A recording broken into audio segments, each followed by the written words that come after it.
Hey everybody, welcome back to Touchy Reactions. Sabaton Army, we've got another good one for you today. This song is called Rorke's Drift.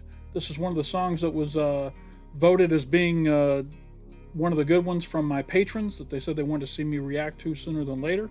I have no idea what it's about. I do have the history open right now and it says the Anglo-Zulu War. I still don't know what it's about. This was originally put on my list by Andre D'Ath. Andre hooked me up with all kinds of good songs, so Andre, it's another good one thanks to you, sir. We're going to be checking out 3 videos today. I'm going to do the official lyric video by Sabaton. There is no official music video by Sabaton, but there is a fan-made music video that I normally would have skipped over, but this thing has 21,500,000 views, so it must be good if it's got that many views. So we're going to check that out. And then we're going to do the Sabaton History. And there is no live, so we'll just wrap this one up with the Sabaton History. So can't do too deep of a dive into this song. Not sure why there's no live. I even went through some full-length concerts that are on YouTube to see if it might be on the set list, but couldn't even find it there. So is what it is. We'll do the official lyric video, we'll do the fan-made music video, and then we'll do the Sabaton History and wrap it up, and that'll be it for this song. No idea what it's about. No idea how it sounds, but we're going to go ahead and jump into it here in a second. Real quick on the front end, just want to say thank you to everybody that's been supporting the channel. I've been growing very steadily here for the last 6 months. Almost got 10,000 subscribers. That is a huge goal that I never would have thought I could get this fast. So thank you to everybody that's been liking the videos, commenting on all the videos, giving me suggestions on how to do things better and what songs to react to. Thank you, thank you, thank you. And a big thank you especially to all my patrons that have been signed up over on the Patreon. And, you know, they're helping support the channel financially, letting me buy new cameras, new monitors, new software, all that kind of stuff. So thank you to everybody out there that's supporting the channel. You guys are amazing. Let's go ahead and jump into this lyric video. This is the official lyric video from Sabaton for the song Rorke's Drift. And here we go.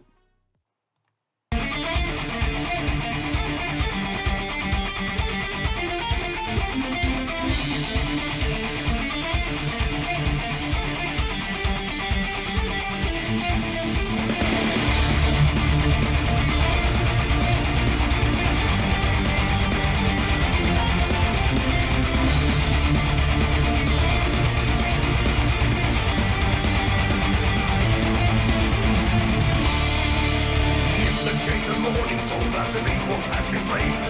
Chance for peace and justice gone, and the thoughts have been made. The prince has been abandoned, and he is on the path to war. And the 1,500 men are dead, and the Zulus at the door. Zulus attack, fight back to back. Show them no mercy and fire at will. Kill or be killed, facing or waiting, a hostile spear. A new frontier, the end is near. There's no surrender, the lines must hold. The story told, through strict control. Nature of the faithful day as they head towards the drift. The stacking motions fortified, preparations must be swift. Spears and shields aloft and high, facing new uniforms and arms. As the red bull fires and close fire, they select the sound of guns. So this sounds like a almost like Shirayama. This is kind of a battle between modern gun-equipped army against the Zulus, I guess, in Africa, armed with spears and shields. So I don't know. I'm guessing that's what this sounds like. This is what it's about. Very interesting.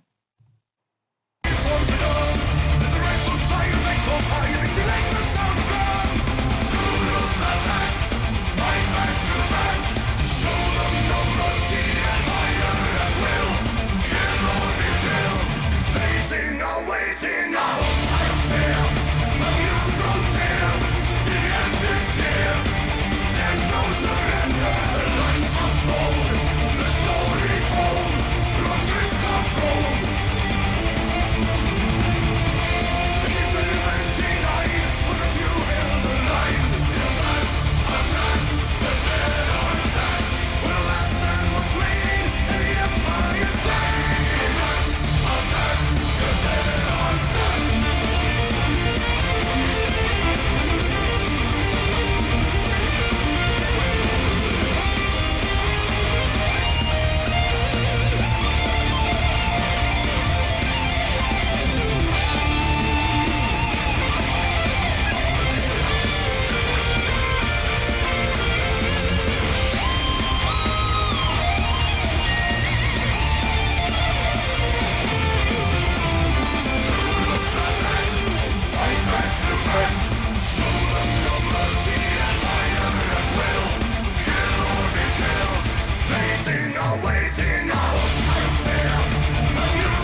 All right, definitely has the Sabaton sound, the Sabaton feel, the formula that makes up a Sabaton song.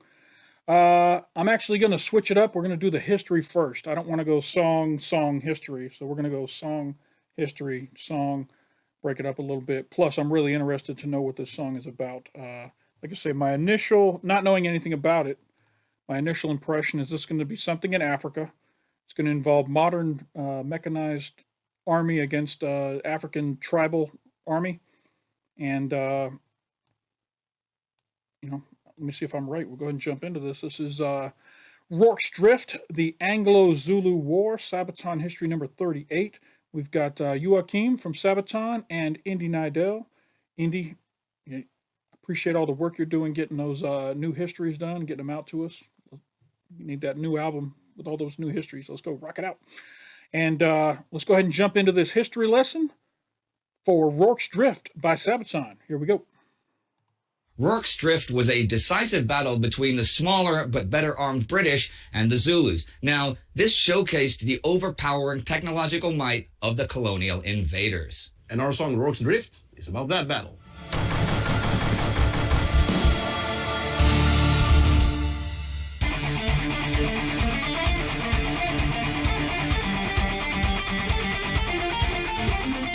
January 22nd, 1878, in the age of colonization and conquest. By now, the British ultimatum to the Zulu nation to both withdraw and disband their troops had expired. Overconfident of victory, the British 24th Regiment went out to face the Zulu in battle at the foot of a little mountain called Isandlwana. The British, though, had left their wounded and sick behind at a small mission near the Buffalo River. There, on the western slopes of a hill the Zulu called Shiane, the men spent their days drilling and parading under the command of the officers Bromhead and Reynolds. The two thatched buildings and the compound were known as Rorke's Drift. James Rorke had been the son of an Irish soldier who had fought in one of the many border wars against the local African tribes.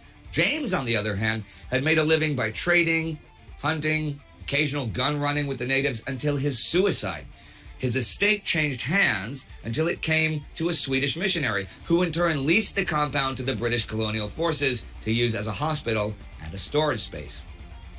As afternoon drew near, the wind carried the sounds of distant gunfire through the valleys to Rorke's Drift. It was the distinct sound of the two 7-pounder guns that the British main body had carried with them.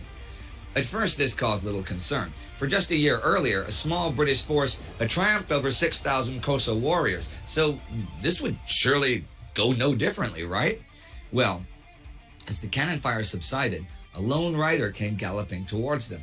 The man was terrified and without his weapon, only repeating a single sentence over and over again. "The camp is taken by the Zulus. The camp is taken by the Zulus." More riders soon arrived, this time men of the native mounted contingent. None spoke English, but they had a note that read that the camp at Isandlwana was in danger of being overrun. Rorke's Drift was to be fortified at once.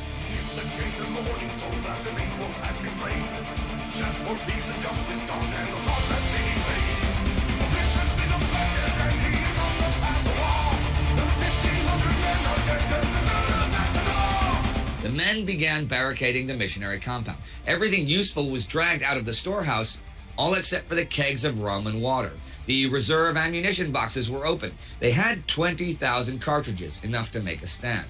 They stockpiled food, mostly hardtack and bully beef, and stacked the heavy, these are 200-pound mealie bags and biscuit boxes, it's like 100 kilos, into a defensive wall. Most of the compound was shielded by a waist-high stone fence, which they now reinforced. Both buildings were solid brick houses, though, with the larger storehouse about 30 meters from the hospital, which was small, divided into 11 rooms and crammed with men, now making shooting holes in the walls while all windows and doors were barricaded. The men knew that their enemy would be merciless and spare no one, not even the wounded.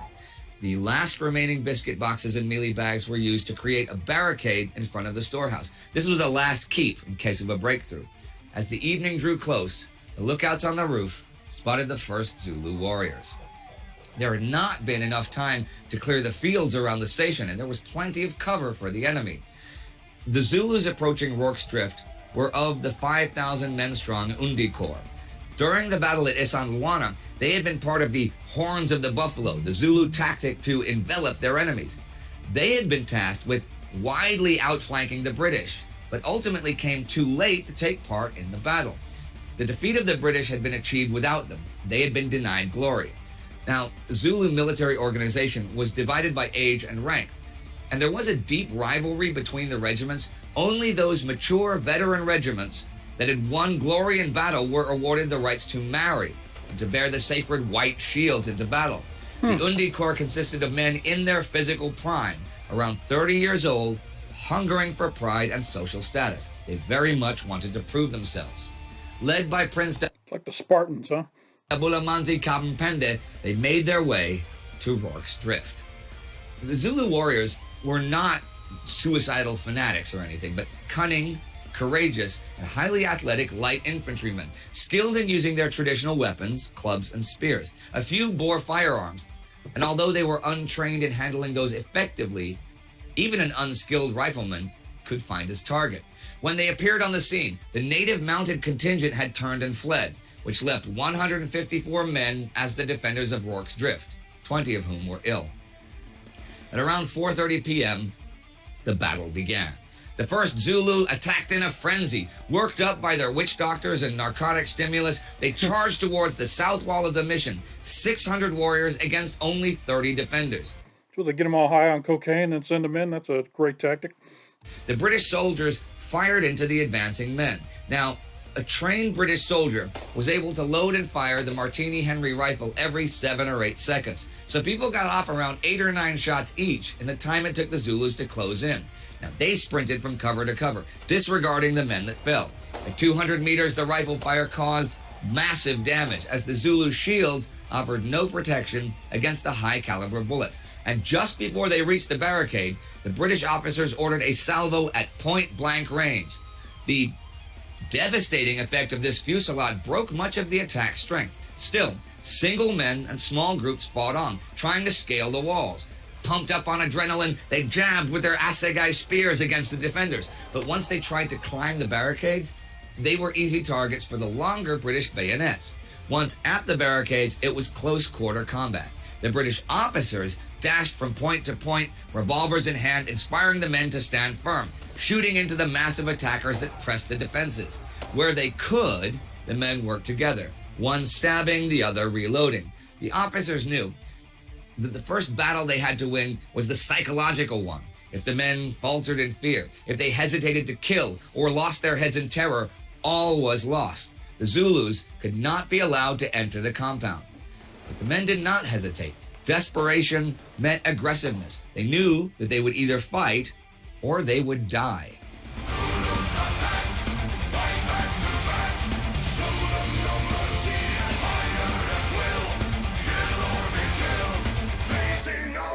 At 5 o'clock, the great mass of the Undi Corps threw itself against the mission. The British held. The Martini Henry rifle was superb in this kind of fighting. Even when held like a pike, the soldier could still pull the trigger, and the long bayonet had the range on the Zulu's short spears. Soon, a belt of corpses lay around the mission. Another obstacle the attackers had to step over. The chaplains and the wounded men passed ammunition and water to the defenders. It was evening, but still the sun was beating down, and the constant fighting was exhausting and dehydrating. It was adrenaline and camaraderie that kept the men sharp. Still the Zulu came on. By 5:30, the defenders were nearly overwhelmed.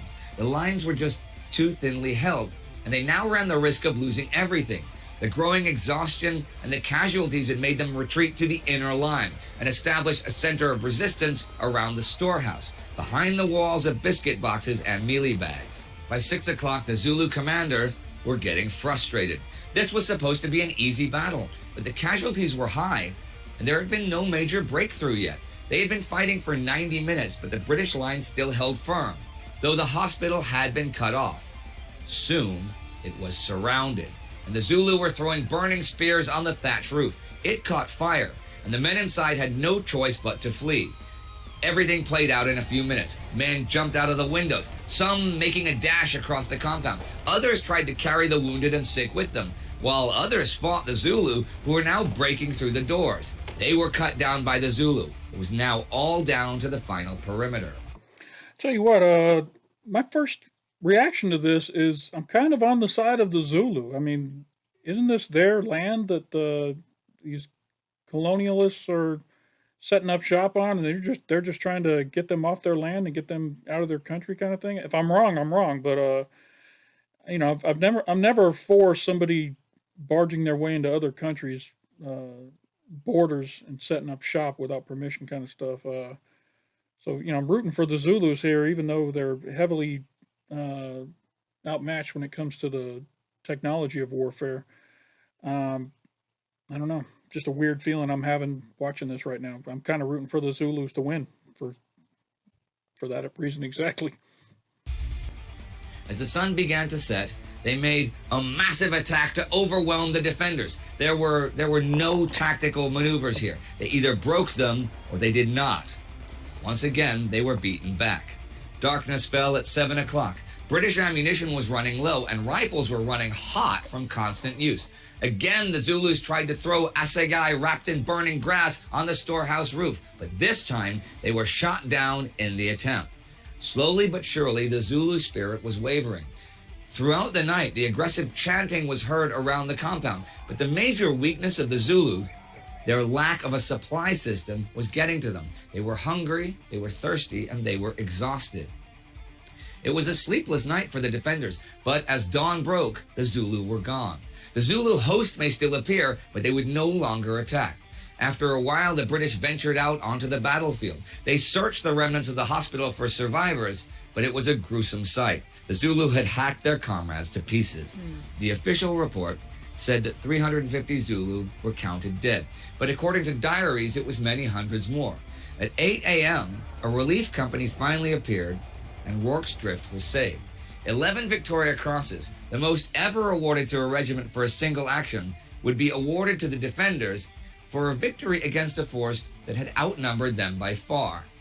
Now, that might sound like just another heroic tale of a ragtag squad of outnumbered men spending their last bit of strength to defend themselves against an onslaught of madmen. Madmen who they had come to rescue from a life in hardship by bringing them into the modern age. And that's sure as hell how the British portrayed it and saw it. But let's think of this from the Zulu perspective for a moment. To them, it was a fight against an invading enemy, an enemy that came with superior weapons, an enemy that came to impose on the Zulus strange customs, an enemy that wanted to change the structure of Zulu life and culture, an enemy that had already shown a willingness to steal and exploit, and an enemy that knew nothing of the Zulu ways, showed no pardon, and knew no mercy. There is merit, perhaps, to both ways of seeing it. But in the aftermath of the Battle of Rorke's Drift, what the Zulus would remember most was probably the improvised gallows used to hang hundreds of the captured Zulu fighters as punishment for daring to attack this invader with such primitive fury. Executions for daring to kill these British men who thought themselves superior, and indeed were superior, in the art of mechanized killing.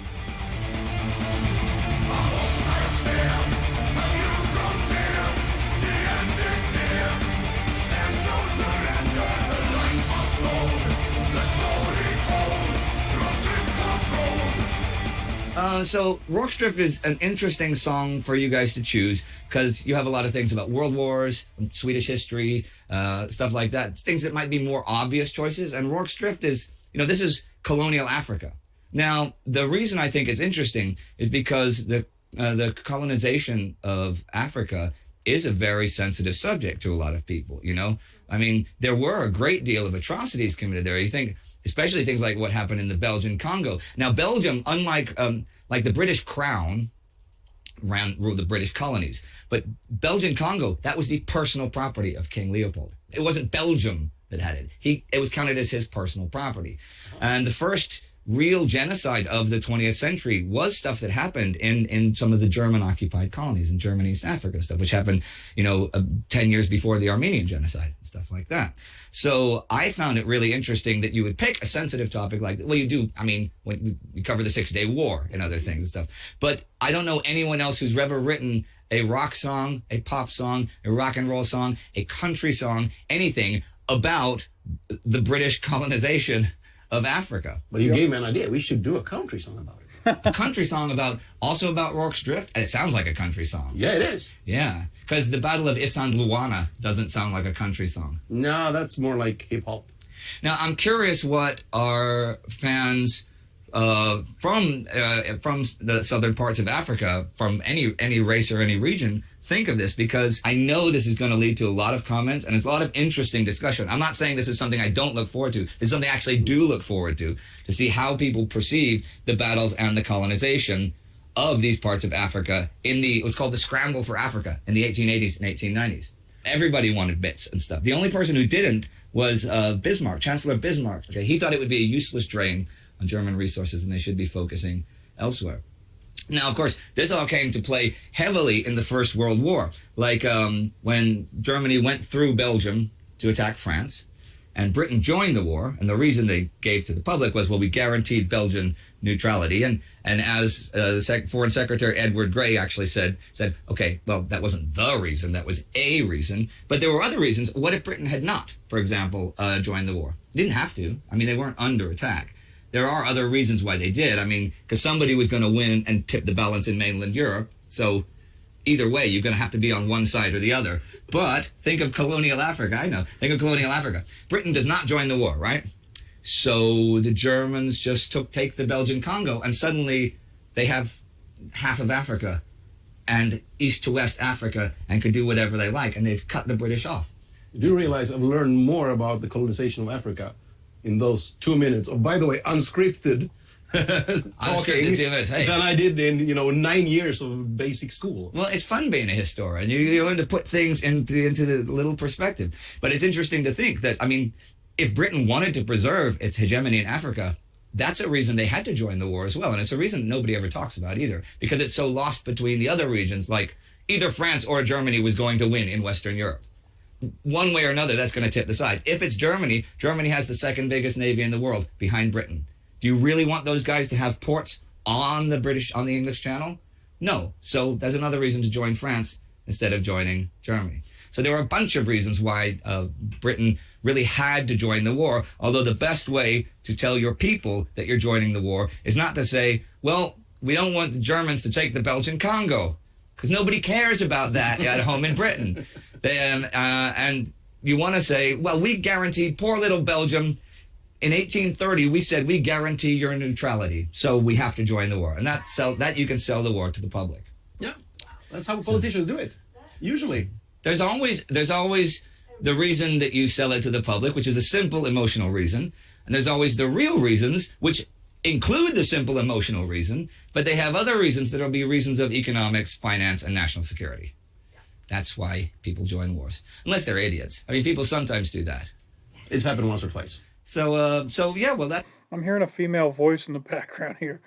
I don't know if she's aware she's on camera or audible or not. That's Rorke's Drift.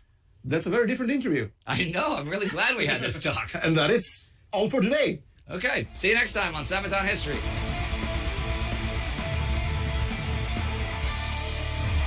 All right, everyone. That's it for today. And you know the drill. Playlist right there. Patreon. World War II. Time Ghost. See you soon. As always, don't forget to support Sabaton's Patreon so they can continue to bring us these great Sabaton history videos. All right, so let's check out this odd thing here. We've got a fan-made video that's got 21 million views for this. Rorke's Drift doesn't strike me as the type of song that would get a 21 million view fan-made video, but my curiosity has been piqued, so we're going to jump into it and see what it's all about. Here we go. By the way, this was made by Gripen. Here we go.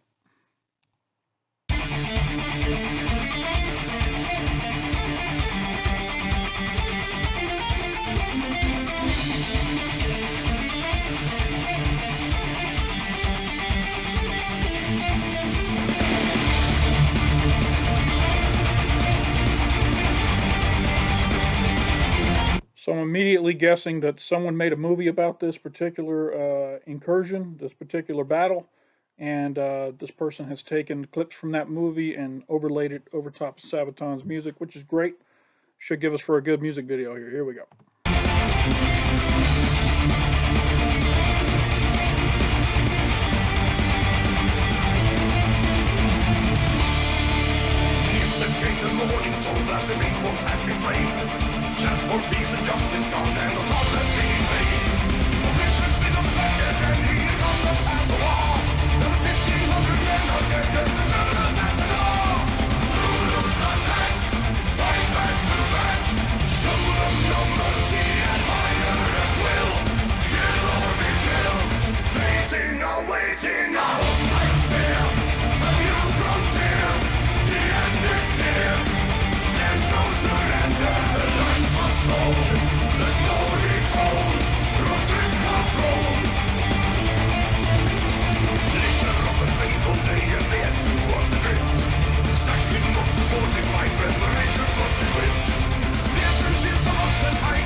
It's interesting that the Zulu rank structure is done by the color of their shields. That's something you don't think about too often. You think that they're quote unquote a primitive army, that there wouldn't really be a rank structure, but you see the white shields, you know that that's the senior soldiers in that particular tribe.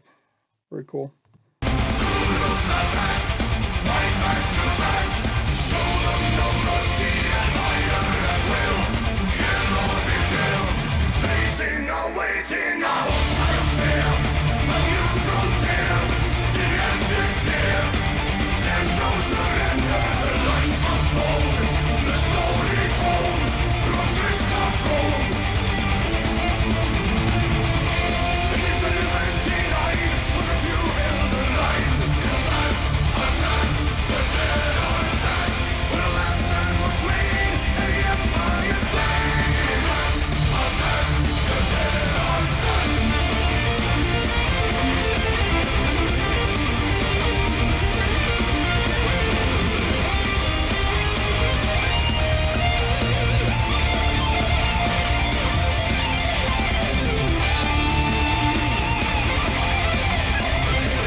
Yeah, let me see if I can see what movie or show that's from.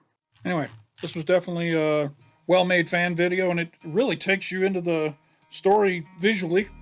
Very cool. Anyway, that's it for the Rorke's Drift reaction. If you guys enjoyed it, hit that like button down below.